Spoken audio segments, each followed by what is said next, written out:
When Senior Managers Won't Collaborate, an article by Heidi Gardner of the 2015 Harvard Business Review, entails lessons from professional service firms.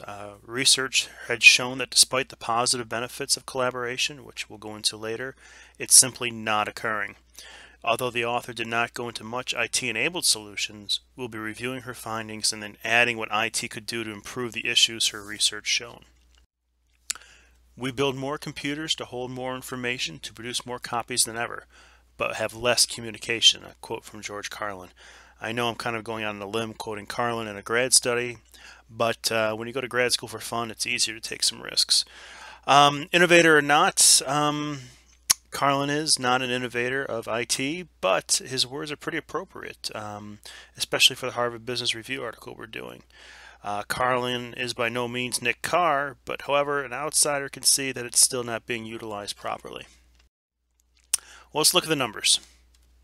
It was a long-term study in 6 global professional service firms, and she analyzed a decade's worth of timesheets and spoke to over 2,000 partner-level professionals. Most of these firms were law and accounting, global, mind you, and that'll come into play a little bit later on. And she studied all those timesheets so she can properly measure the extent and nature of partners' collaboration patterns. So let's jump into it. 2 main underlying problems she found. First, that most of these firms required and created out of necessity highly specialized functional groups with narrowly defined practice areas, and also that collaboration was actually linked with a decrease in compensation for the partners of these firms. So let's look at the first point. What does that sound like? Well, highly specialized functional groups, yeah, that's a silo. And silos are very important, and they felt obviously a need for highly specialized functional groups, especially in these global firms. But communication is really going to be the key to work with those. We're going to get into that in a little while. You can still have your silos, but they need to function together. And the second bullet point, if collaboration was linked to a decrease in pay, how do you think people collaborated with one another? Well, the answer is they didn't. So the effects on collaboration in the bottom line. Well, despite what was actually being done in practice, those that fostered collaboration, these firms had higher margins and revenues, had higher annual increases per hour billed, enjoyed greater client loyalty, gained a competitive edge, and finally generated a greater number of referrals within the agency. Now, this is pretty much everything we've talked about this semester. But again, it comes down to one difference. This article does not suggest that these multinational firms were like IBM in the 90s with a hodgepodge of different types of IT that couldn't communicate. These are firms that are deeply entrenched in the support quadrant and apparently are purposely not looking to transition into the strategic quadrant. So let's look at point 1. Revenue nearly increased by a factor of 5 when 7 or more practice group settings service to client as opposed to selling discrete services. Those are solo services. I was Googling discrete services as my wife walked in and was embarrassed to see what popped up, but those were solo. It's important to note that integrated service was not cross-selling discrete services, but rather it was a multi-pronged discipline approach to solving their clients' problems. Higher annual increases per hour billed, 5.5% versus 11.75%. I had a pretty expensive divorce years back, and I know if my final bill was up 11.75%, that'd be a tidy sum to me. Extrapolate that out to a multinational firm and what their bill would be, we're talking a lot of dollars. Enjoyed greater client loyalty, which is a great competitive edge. Happy, loyal customers who've already spent a lot of money at the firm will build a barrier to entry to other firms in the form of increased switching costs to the client. And finally, collaboration services avoids the commodization of firms. Basically, if people are just looking to solve a simple problem, you can't just bid it out to the lowest bidder. By having these functional groups attack the problem together, kind of I guess you could say obfuscation, but purposeful, but with benefits. And finally, those referrals to the agency typically generated $50,000 in revenue to those partners who received the referral. So there's a lot of great benefits to collaboration. But what the author found was communication was an issue across these specialized practice areas. No shocker there. As great as silos can be, that's their main downfall. There are benefits to databases, also known as information repositories, and collaboration can be detrimental to a partner's compensation, and that final point we're going to spend some more time on.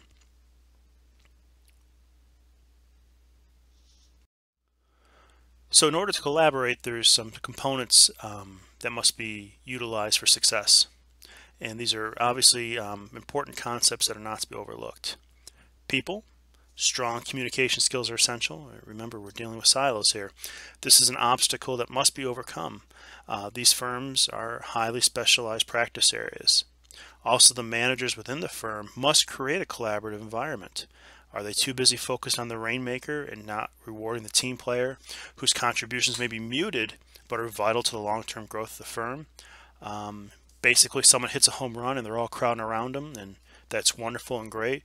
But what about the guy that gets up and gets a single 66% of the time? You know, how well is he received? Next up is the program. Collaboration must be part of a coherent program, meaning do managers understand the trade-offs involved in collaboration, and can they make good decisions to govern it? Are there well organized and searchable resources within the firm to support support collaboration? The processes.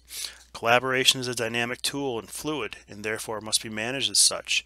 Can a manager recognize successful innovations while at the same time bail out of failing ventures? So therefore special care has got to be taken within these industries that are siloed, because silo industries themselves by their very nature will thwart collaboration. And finally, the platforms.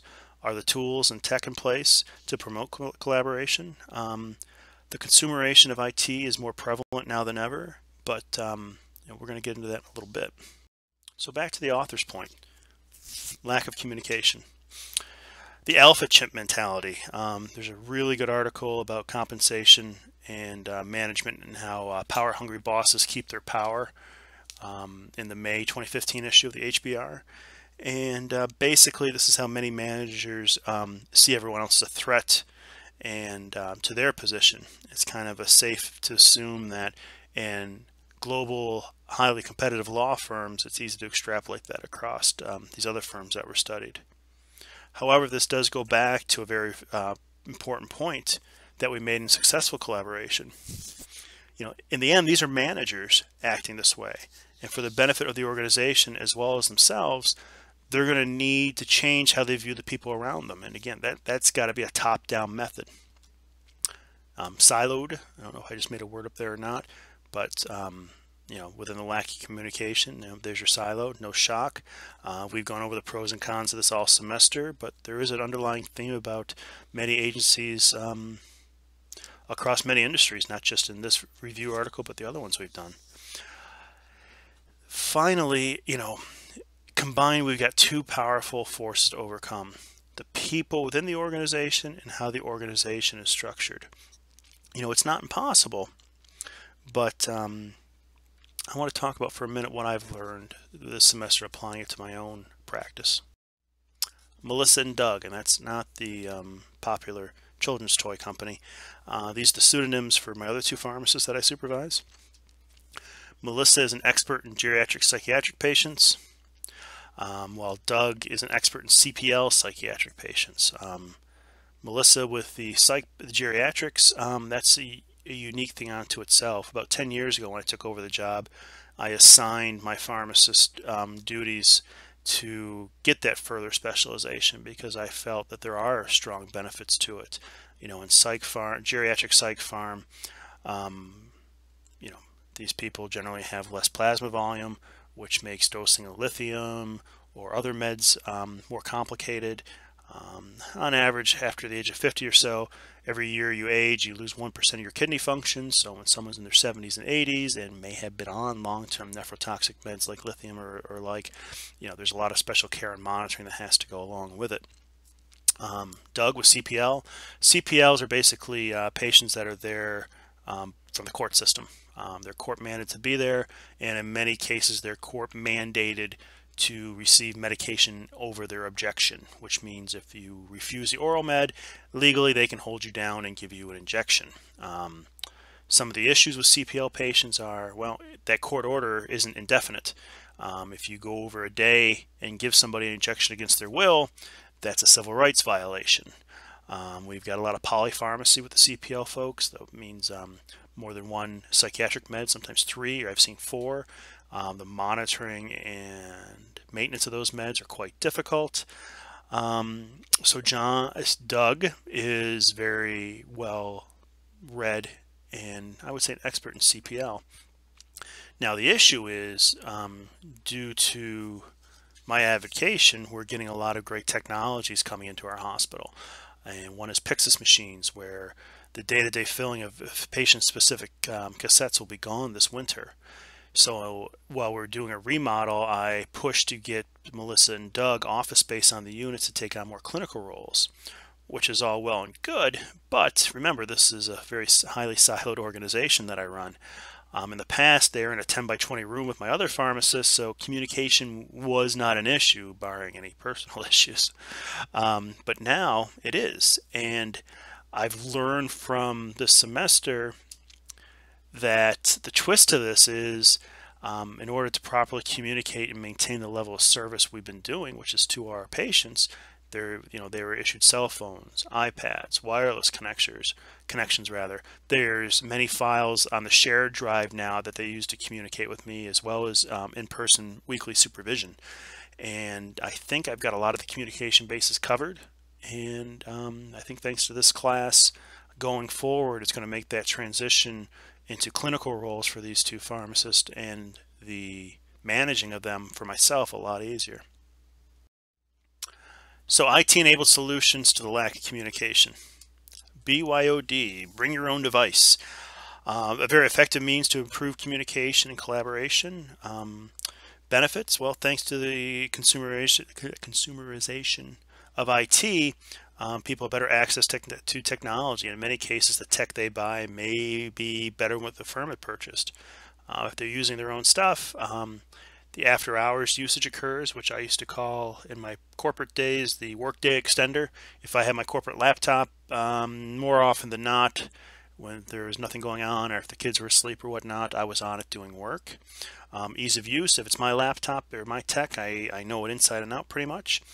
And if I'm using it already for my social media, which I really don't use social media, but if I were, the additional aspects of collaboration through social media would be there. This could be a very strong force in changing both the people and the organization to become more open to a collaborative environment, but it's not without its negatives. As I mentioned last, social computing, you got to be really careful and have clear-cut lines of what's acceptable and what isn't to be using there. Security, think of the VA laptop a couple of years ago that was brought home and lost with millions of people on record. Sony being hacked every year at Christmas. It seems that the big box retailers getting hacked and credit cards could be gone. My health insurance was recently hacked and they offered us all a year of personal identity detection. For the IT staff, this could be involved. If you're not going to say, okay, we're going to use this operating system, you may have to be able to run multiple platforms like like Android or iOS. You most definitely would need better authentication techniques. I would strongly recommend geofencing, and most importantly, I think indiscriminate remote swiping or wiping rather. You lose it, we're not just going to take out the apps that are work related. The whole thing needs to go, and that needs to be discussed and agreed upon up front. Social computing, as we've already discussed. Accountability is a great thing for IT. Timestamps are a wonderful thing, as I mentioned in one of my other videos. It's a better tracking of who is doing what and with the data, as well as verifying work hours, etc. I think it's really important at this point to mention that the IT department has to be flexible, and that doesn't only consult within itself, within its own silo, but also communicates openly about the direction IT is going with all the stakeholders of the environment of the organization. That way, real problems are being addressed. So benefits to databases or information repositories. Promotes business intelligence as well as collaboration. In this case, the author cites an attorney that would go through the databases at her firm on current clients and cross-reference that to her skill set, which happened to be data security, to articles in the legal press or trade magazines or conversations with colleagues. She would then write up a proposal for what she could do for these firms with what they were currently facing in data security arena, or what they could be. She would take this information and share this with a client relationship partner, and there's your collaboration right there, and they would go forward and they would differentiate themselves and go into new business venture, or go into new business arenas for the firm. A great way to differentiate themselves, and is an awesome tool to promote long-term strategic growth and hopefully increasing barrier to entries to others. Benchmark and modeling. Databases obviously provide a wealth of knowledge and trend analysis and analytics. In one of the Harvard Business Review articles I read this year, they were talking about properly paying salesmen, and they had salary caps. And what this one firm did was they took IT and retrospectively looked into the effect of salary caps into revenue. And well, look at it this way: if I hit the max of my salary 10 months into the fiscal year, those next 2 months, how hard am I going to be working? The answer is I'm not. It's going to be, despite my best intentions, and I like to think that I'm a great agent for the principal, if there's no more reward, I'll be doing what I need to do, but probably not much more than that. So what they looked through, and they found, had they removed the salary caps, annual revenues would have increased 8%, or at least so they thought. So the following year they removed the caps, and lo and behold, profitability went up actually 9%. So they must have been very important. They must have been very pleased to see that. When you're doing databases and information repositories, it's very important that a proper assessment has taken place to ensure that there's no gaps between the information and access to it. And make sure you have the appropriate number and types of databases, so you can handle anything from text to HD video to be pulled up if needed. Collaboration can be detrimental to partners' compensation. Yeah.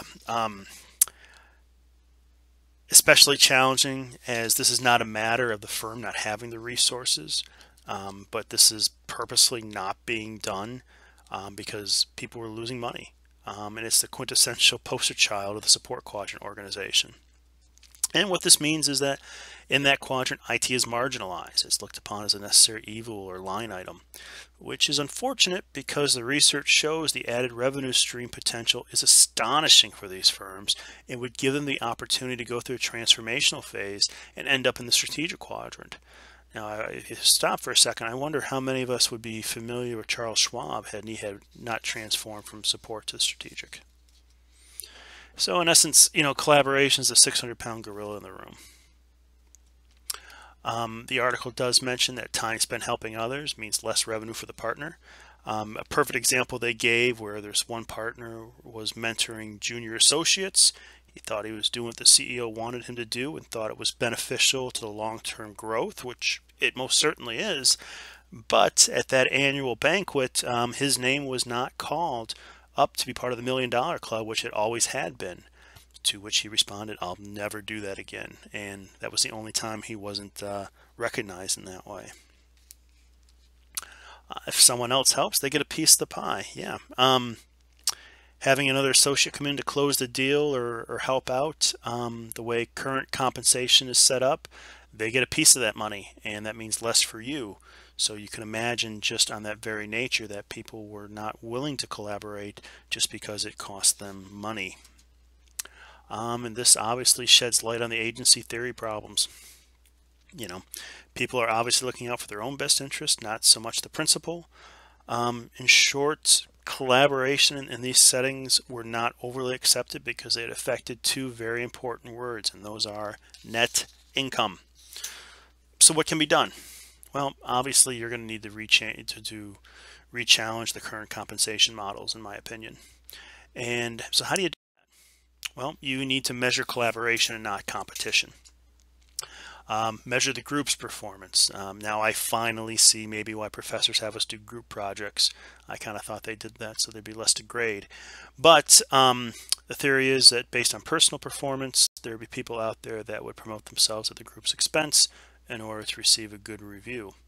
Now obviously this could cause initial friction when you're going to measuring the group's performance, but if you weigh in the clan culture, it should enforce what's expected of the group and hopefully make management's job a little easier by showing outliers that could be coached or directed into playing nice. Again, this is going to be a really hard sell with the alpha dogs, alpha chimps maybe, aspiring to the C-suite in many of these firms. But again, this reiterates that change has to occur and it's got to be a top-down approach. Make idea sharing part of your daily meetings. This way it's hardwired into it. It's a great way to foster brainstorming and information sharing. Don't blame people for their shortfalls. You got to find opportunity in failures. I think Edison said after he finally, it took him 10,000 tries and to make the light bulb, and someone kind of chided him on that. He's like, it's not a problem. I now know 10,000 ways not to do something. On top of that, chastising somebody for a mistake is a sure way to kill collaboration. And you got to reward those using measurements to improve performance. You want to encourage a culture of tracking, testing, and tuning altogether. Well, if you're a multinational firm with people across the globe and time zones contributing to a client's needs, boy, I think you're going well beyond Betty Lou in the secretary pool using a spreadsheet to track time. So really, what's the answer? It's going to be IT-enabled compensation. But before this is done, both the people and the organization as a whole must embrace a change that everyone is there for the firm and not themselves. That if they look out for the best interests of the firm should be doing so in kind. They need a clear-cut vision on how this is to be achieved and must be conveyed, as well as spelling out how compensation is to be rewarded. This will involve everyone looking at the organization as an information, communication, and decision-making system, with each part feeding after the other, all of which is being fed by the output of the employees, which is going to be a total different mindset for these folks. What that will do is reward the whole band, not just the front man.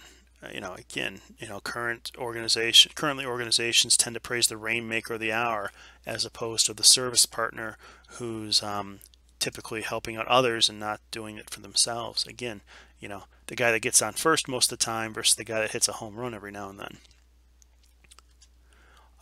IT will enable better tracking by contributions by all team members, and these will be based on complex formulas that will take into account both qualitative and quantitative data outputs. But a word of caution, these metrics must be chosen very carefully. Control systems must be in place that individuals or a group of individuals can't figure out the system and just play to the system and manipulate the compensation. There's some sad examples I'm going to go over in my early days as a division manager for Rite Aid, but I think it's important, at least for me, it helps cement the tone. And actually the Pearson book has a really great segment on this as well for any further reading. So there are times with IT-enabled compensation that it yields more data than what you bargained for. First example, when Rite Aid installed a phone-in system where instead of talking to the pharmacist, you can just key in your prescription number and key in when you'll pick it up, a lot of money was invested in that. So in order to get people to adapt it and have it adapt at the store level across the chain and divisions and markets, they put out bonuses for the highest percentage use of these stores that used it. Well, thanks to IT, they had one store where the partners were in cahoots, where if I was calling my prescription and say, yeah, I'll pick it up tomorrow or the next day, they'd write that number down.